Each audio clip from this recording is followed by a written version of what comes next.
大家好，欢喜学台语，真福气阿嬷今日要来讲30篇，主题煮饭店的传说，嘛人叫做爷仔的故乡。台湾以早曾经伫70年代出口的外销产业破纪录的好名声，叫做爷仔的王国，名声探行城。伫台湾南投县上界济做这个爷仔的标本出名，行销外国。我来介绍华语的乌碟，加学台语读做爷仔尾仔，过来讲到爷仔的成长过程，伊一粒卵白白，伊会化做刺毛虫，佮变做蛹虫，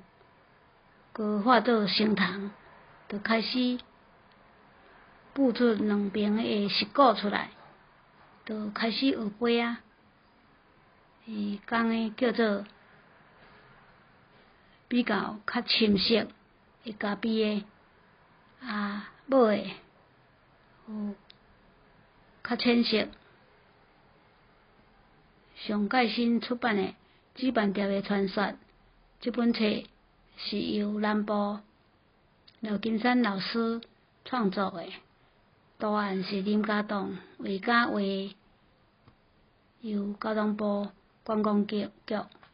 木林国家风景区管理处编印的。这本是环境教育的儿童绘本，照着煮饭店的变迁移动。木林是煮饭店的故乡，当年寒冷的冬天，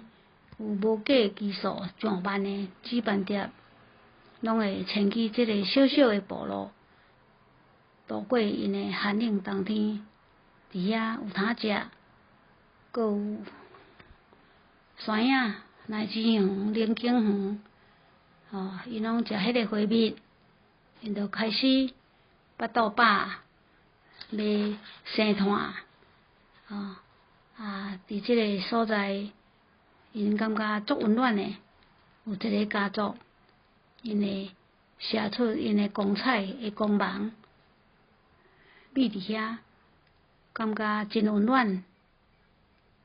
这个廖老师，伊拢扮演做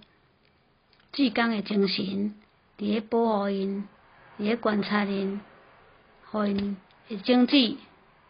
袂去受到影响。伊感触到即块土地的美丽，用简单的文字、实际行动表现。伊出的册内容真济，图案嘛真水，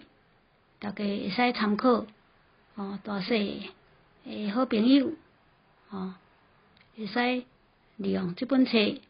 都认识这个爷仔